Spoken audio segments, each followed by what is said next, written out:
নমস্কার বন্ধুরা, নবদিগন্ত চ্যানেলের পক্ষ থেকে আপনাদের সকলকে জানাই স্বাগতম। তো বন্ধুরা, এই মুহূর্তে আমি আপনাদের সাথে আবারও একটি নতুন আপডেট শেয়ার করতে চলেছি। তবে তার আগে আমি সকলকেই আজকে সকালে সুপ্রভাত জানিয়ে আমি আজকের এই ভিডিওটি শুরু করছি।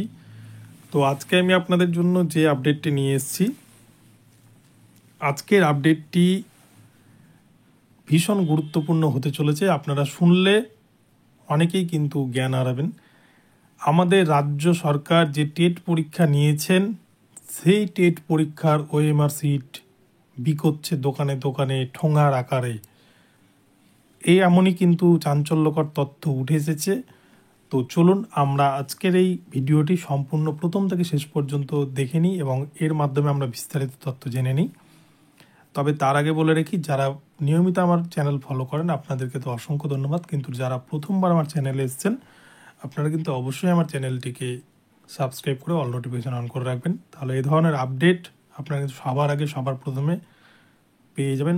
বলা যায় একমাত্র বাংলার নির্ভরযোগ্য ইউটিউব চ্যানেল এই নবদিগন্ত চ্যানেলে কিন্তু আপনারা সমস্ত আপডেট সবার আগে পেয়ে যাবেন। তো চলুন আমরা এবার আজকের আপডেটটি প্রথম থেকে শেষ পর্যন্ত দেখে নিই। বন্ধুরা, আপনারা দেখছেন যে আমাদের রাজ্যে কিন্তু কলকাতা হাইকোর্টে যতগুলো শিক্ষক নিয়োগ হয়েছে 2012 সালের পর থেকে সবগুলো শিক্ষক নিয়োগেই কিন্তু কম বেশি দুর্নীতির অভিযোগ উঠেছে এবং এই দুর্নীতির অভিযোগে কিন্তু প্রতিদিনই কলকাতা হাইকোর্টে পরীক্ষার্থীদের ভিড় এবং কলকাতার রাজপথে ধর্মতলায় গান্ধী মূর্তির পাদদেশে কিন্তু আমরা প্রায় দিনই আন্দোলনরত ছাত্রছাত্রীদের এবং ধর্ণা মঞ্চ দেখতে পাচ্ছি।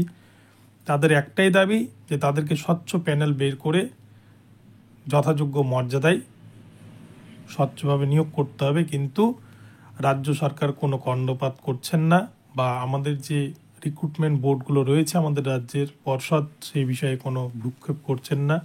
এই নিয়ে কিন্তু কলকাতা হাইকোর্টে একাধিক মামলা চলছে। আপনারা দেখছেন যে 2014 সালের প্রাইমারি টেট নিয়ে যে ভুরি ভুরি অভিযোগ, ওএমআরকে কাঁচা মাল হিসেবে ওড়িশার বালাসোর শহরে বিক্রি করে দেওয়া, এরকম কিন্তু বিভিন্ন ধরনের অভিযোগ প্রাথমিক শিক্ষা পর্ষদ কোর্টে তারা জানাচ্ছে আমরা ওএমআর সিট নষ্ট করে ফেলেছি, ওএমআর সিট দেখাতে বাধ্য নই, বা এই ধরনের বিভিন্ন কথা তারা বলছেন।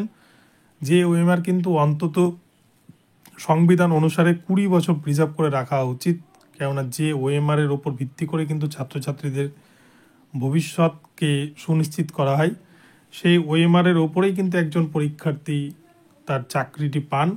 কিন্তু সেই ওএমআরই এখন দেখা যাচ্ছে প্রতিটা দোকানে দোকানে, ঝালমুড়ির দোকানে বা চপ সিঙ্গারার দোকানে কিন্তু ঠোঙার আকারে বিকোচ্ছে। আমাদের পশ্চিমবঙ্গের কিন্তু এখন বর্তমানে এটাই অবস্থা হয়ে গেছে। আমি আপনাদের যথেষ্ট প্রমাণ সহ দেখাচ্ছি, আপনার স্ক্রিনে দেখুন। 2012 সালে পশ্চিমবঙ্গ সরকার তথা শিক্ষা পর্ষদ যে টেট পরীক্ষা গ্রহণ করেছিল, সেই টেট পরীক্ষার ওএমআর সিট আপনারা দেখতে পাচ্ছেন, সিল সিগনেচার সহ টেট পরীক্ষার্থীদের রোল নাম্বার সহ কিন্তু এমনই ওএমআর সিট পাওয়া গেল বর্ধমানের একটি দোকান থেকে।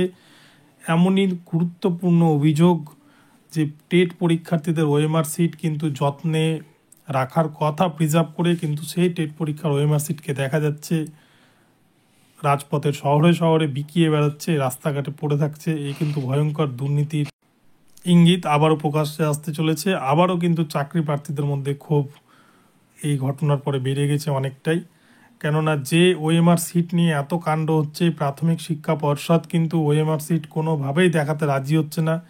এদিকে স্কুল সার্ভিস কমিশনের এত দুর্নীতি, যেখানে ওএমআর সিটকে হলফনামা আকারে কিন্তু জমা দেওয়ার নির্দেশ দিয়েছেন বিচারপতি আগামীকাল অর্থাৎ 24শে জানুয়ারির মধ্যেই। তারপরে কিন্তু স্কুল সার্ভিস কমিশনের সমস্ত নিয়োগ দুর্নীতির যে তদন্ত যে রিপোর্ট, সেই রিপোর্টের কিন্তু জাজমেন্ট করতে চলেছেন বিচারপতি। কিন্তু এর মধ্যেই আবার একটা বিতর্কিত ঘটনা সূত্রপাত হয়ে গেল যে বর্ধমানের শহরে দেখা যাচ্ছে দোকানগুলোতে কিন্তু ওএমআর সিটের কপি, যে ওএমআর সিটে করে ঝালমুড়ি বা চপ সিঙ্গারা ইত্যাদি বিক্রি করছেন দোকানদাররা। এই এক অন্য চিত্র কিন্তু ফুটে উঠছে আমাদের পশ্চিমবঙ্গের বুকে। এবার আপনারা এর আগে দেখেছেন 2012-তে কিন্তু প্রাইমারি টেট হয়েছিল, 2012-তে এসএসসিও হয়েছিল, সেই এসএসসিতেও কিন্তু টেট পরীক্ষা নেওয়া হয়েছিল এবং টেট এবং সাবজেক্ট দুটোই হয়েছিল। 2012-তে যে এসএসসি পরীক্ষা হয়েছিল, সেই এসএসসি পরীক্ষা নিয়েও কিন্তু অনেক দুর্নীতির অভিযোগ উঠেছিল সেই সময়, এবং শিক্ষা পর্ষদের যিনি সচিব ছিলেন অমিত বাবু, উনি কিন্তু এই নিয়ে মুখ খুলেছিলেন, তা নিয়েও কিন্তু অনেক বিতর্ক দেখা গিয়েছিল। তো এখন এই সমস্ত ঘটনাতে কিন্তু ওই সমস্ত পূর্বের ঘটনাগুলো আবার কিছুটা হলেও কিন্তু উস্কে দিয়েছে। আমরা 2014 সালের প্রাইমারি টেটের ওএমআর সিট নিয়ে বিভিন্ন রকম জলঘোলা দেখেছি, যেটা কিন্তু তদন্ত দীর্ঘদিন ধরে চলেছে, এবং সিবিআই যা রিপোর্ট দিয়েছে তার ফলে কিন্তু অনেকেরই ঘুম উড়েছে যে ওড়িশার বালাসোর শহরে যে 268 কুইন্টাল ওএমআর সিটকে বিক্রি করা হয়েছে, যেখানে 22 লক্ষ ওএমআর সিট ছিল। এরকম বিভিন্ন ধরনের ঘটনা কিন্তু ঘটেছে, এগুলো নতুন নয়। অপরদিকে 2017 সালের ওএমআর সিটও তারা নষ্ট করে ফেলেছে বলে জানিয়েছেন প্রাথমিক শিক্ষা পর্ষদ। তো এরকম বিভিন্ন ধরনের ঘটনা আমাদের সামনে এসছে, আর এর মধ্যেই কিন্তু আবারও দেখা যাচ্ছে যে ওএমআর সিট কলকাতা রাজপথে বিকিয়ে বেড়াচ্ছে।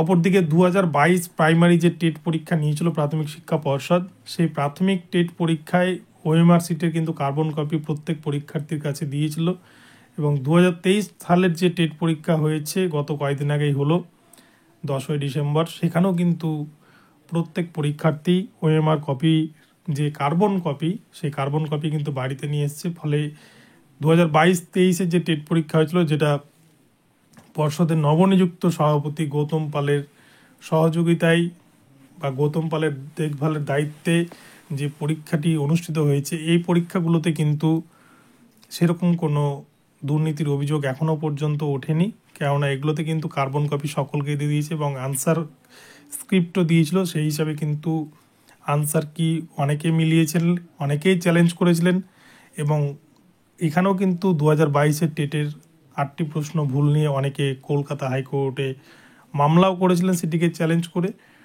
তো সেক্ষেত্রে 22-23-এর টেটের ওএমআরের ক্ষেত্রে এরকম ঘটনা নয়, তবে এটা কিন্তু 2012 যে টেট পরীক্ষা নিয়েছিল আমাদের রাজ্য সরকার, সেই 2012 টেটের কিন্তু ওএমআর সিট।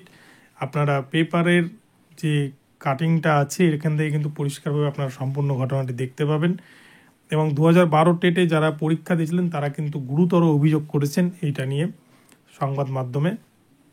তো আপনাদেরকে এই আপডেটটি আমি আজকে দিলাম। আপনাদের আপডেটটি কেমন লাগলো আপনারা অবশ্যই কিন্তু কমেন্ট বক্সে আমাকে জানাবেন, এবং ভিডিওটি যদি আপনাদের ভালো লাগে তাহলে আপনারা অবশ্যই চ্যানেলটিকে সাবস্ক্রাইব করে আমার ভিডিওতে লাইক, শেয়ার, কমেন্ট করতে কিন্তু ভুলবেন না। আজকে নেতাজির 127তম জন্মদিবসে সকলকে আমার আন্তরিক শুভেচ্ছা, ভালোবাসা, এবং নেতাজি সুভাষচন্দ্রের প্রতি বিনম্র শ্রদ্ধা জানিয়ে আজকে এখানে আপডেটটি শেষ করলাম। আবার পরবর্তী আপডেট নিয়ে আসছি, আপনারা চ্যানেলে নজর রাখবেন। ধন্যবাদ।